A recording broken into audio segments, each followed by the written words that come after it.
Right municipal పాలకవర్గం ఎన్నిక నేపథ్యంలో మంచిర్యాల జిల్లా కేతన్నపల్లిలో ఉద్రిక్తత చోటు చేసుకుంది. బీఆర్ఎస్ పార్టీ ఎమ్మెల్యే కోవలక్ష్మి, మాజీ ఎమ్మెల్యే బాల్క సుమన్ను పోలీసులు అడ్డుకున్నారు. ఇది కాస్త కాంగ్రెస్ బీఆర్ఎస్ కార్యకర్తల మధ్య ఘర్షణకు దారితీసింది. ఈ క్రమంలోనే మంత్రి వివేక్ కాన్వాయ్ పోలీసులపై రాళ్ల దాడి జరిగింది. ఇరు వర్గాల్లో పోలీసులు చెదరగొట్టారు. ఇక మంత్రి వివేక్ వాహనం అద్దాలు ధ్వంసం చేశారు. ఇక తొర్రూరులో భారీ బందోబస్తు మధ్య పాలకవర్గం ఎన్నిక జరుగుతోంది.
రైట్ తెలంగాణలోని కేతనపల్లి మున్సిపాలిటీ వేదికగా జరుగుతున్న రాజకీయ పరిణామాలు ఉత్కంఠ రేపుతున్నాయి. చైర్మన్ పీఠాన్ని దక్కించుకునే క్రమంలో ప్రధాన పార్టీల మధ్య సాగుతున్న పోరు యుద్ధ వాతావరణాన్ని తలపిస్తుంది. మంచిర్యాల జిల్లాలోని కేతనపల్లి మున్సిపల్ పీఠం ఎవరికి దక్కుతుందనే అంశంపై గత కొన్ని గంటలుగా రాజకీయ పరిణామాలు చోటు చేసుకున్నాయి. అధికార కాంగ్రెస్, ప్రతిపక్ష బీఆర్ఎస్ నేతల వద్దకు పై ఎత్తులు వేసుకుంటూ పట్టణంలో తీవ్ర ఉద్రిక్తత నెలకొంది. మున్సిపల్ కార్యాలయంలో ఈ ఉదయం నుంచే హైడ్రామా మొదలైంది. 21వ వార్డు బీఆర్ఎస్ పార్టీ కౌన్సిలర్ స్వర్ణలతను కిడ్నాప్ చేశారంటూ ఆమె అత్త లక్ష్మి పోలీసులకు ఫిర్యాదు చేయటం సంచలనాన్ని సృష్టించింది. అయితే స్వర్ణలత దంపతులు గత కొన్ని రోజులుగా బీఆర్ఎస్ పార్టీ క్యాంపులోనే ఉన్నట్లు సమాచారం.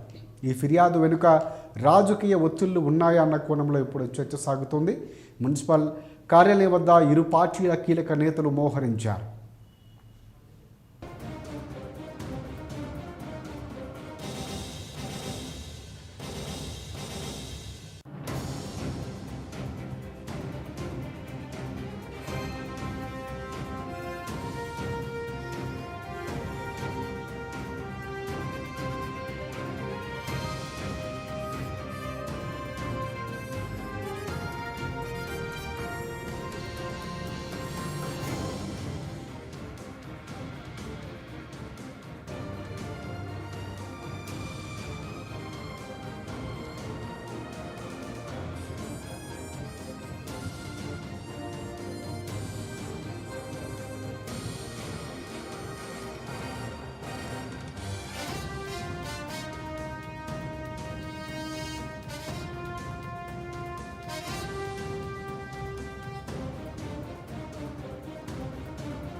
రైట్. ప్రధానంగా కాంగ్రెస్ పార్టీ వ్యూహంగా తెలిసింది. మంత్రి పొన్నం ప్రభాకర్ ఎమ్మెల్యే కవ్వంపల్లి సత్యనారాయణ రంగంలోకి దిగి కౌన్సిలర్లకు దిశానిర్దేశం చేస్తున్నారు. ఇక మంత్రి వివేక వెంకటస్వామి, ఎంపీ గడ్డం వంశీ 7 కాంగ్రెస్ పార్టీ కౌన్సిలర్లు ఒక స్వతంత్ర అభ్యర్థితో కలిసి కౌన్సిల్ హాల్కు అక్కడ చేరుకున్నారు.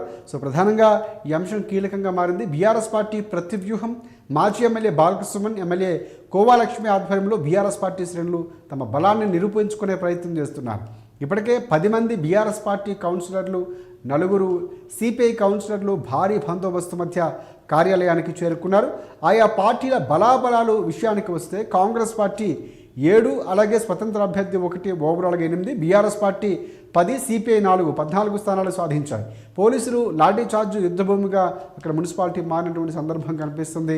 సో అక్కడ వివేక వెంకటస్వామి కాన్వాన్పై రాళ్ల దాడి జరిగినట్లు, కాంగ్రెస్ పార్టీ కార్యకర్తలకు గాయాలైనట్లు మనకు తెలుస్తోంది. పూర్తిగా అక్కడ పరిస్థితి ఉద్రిక్తంగానే ఉంది. పోలీసులు అదుపు చేసే ప్రయత్నం చేస్తున్నారు. సో ఎవరు మేయర్ పీఠాన్ని దక్కించుకోబోతున్నారు, ఎవరు క్యాంపు రాజకీయాలు వాళ్ళు చేస్తున్నారు. ఒక స్థానంలో వీరు ఒక కొలిక్కొచ్చి అక్కడ సయోధ్య కుదుర్చుకుంటే కొన్ని చోట్ల మాత్రం యుద్ధ వాతావరణం తలపిస్తున్నటువంటి పరిస్థితి కనిపిస్తుంది. ప్రధానంగా ఇప్పుడు ఖ్యాతనపల్లిలో ఇదే పరిస్థితి కొనసాగుతుంది.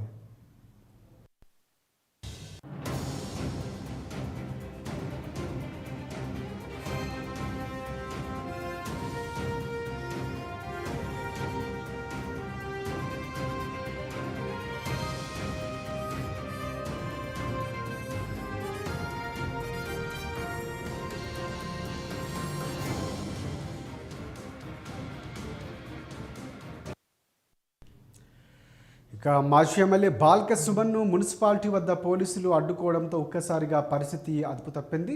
సుమన్ అనుచరులు పోలీసులపైకి రాళ్లు విసరడంతో పోలీసులు లాఠీ చార్జ్ చేశారు. కార్యాలయం చుట్టూ కిలోమీటర్ల మేర వాహనదారులకు, రహదారులకు సీజ్ చేసి పికెటింగ్లు ఏర్పాటు చేశారు పోలీసులు. బయట వ్యక్తులు ఎవరు మున్సిపాలిటీ కార్యాలయం వైపు రావద్దని, పట్టణంలో శాంతి భద్రతలకు విఘాతం కలిగిస్తే కఠిన చర్యలు తీసుకుంటారని పోలీసులు హెచ్చరించారు, జారీ చేశారు. ఇదే అంశాలు ఇక నిన్నటి ఉద్రిక్తతల నేపథ్యంలో ఇవాళ పోలీసులు పట్టణంలో రూల్ మార్చ్ కవాతు అంటే ప్రధానంగా నిర్వహించారు. ఎక్సఫీషియో ఓట్లు స్వతంత్ర అభ్యర్థుల మద్దతు ఎటువైపు ఉంటుందో అనే దానిపై ప్రధానంగా చైర్మన్ ఎన్నిక ఫలితం ఆధారపడి ఉంది. ఈ నేపథ్యంలోనే అక్కడికి మంత్రి రావడం చాలా కీలకంగా మారింది. అందుకే రాళ్ల దాడి జరిగినట్లు తెలుస్తుంది. ఇటువైపు సుమన్కి కూడా అదే స్థాయిలో సుమన్ అనుచరులు దాడి చేసినట్లు తెలుస్తుంది. పోలీసులు చక్కదిద్దే ప్రయత్నం చేస్తున్నారు. చూడాలి స్వతంత్ర అభ్యర్థులు ఎవరి వైపు ఉంటారు, ఎవరు ఆ పీఠాన్ని కైవసం చేసుకుంటారన్నది ఇప్పుడు ఉద్రిక్తంగా మారింది. తీవ్ర ఆందోళన అంశాల మధ్య ఎవరు గెలుచుకుంటారన్నది ఇప్పుడు ఆసక్తిని రేకెత్తిస్తుంది.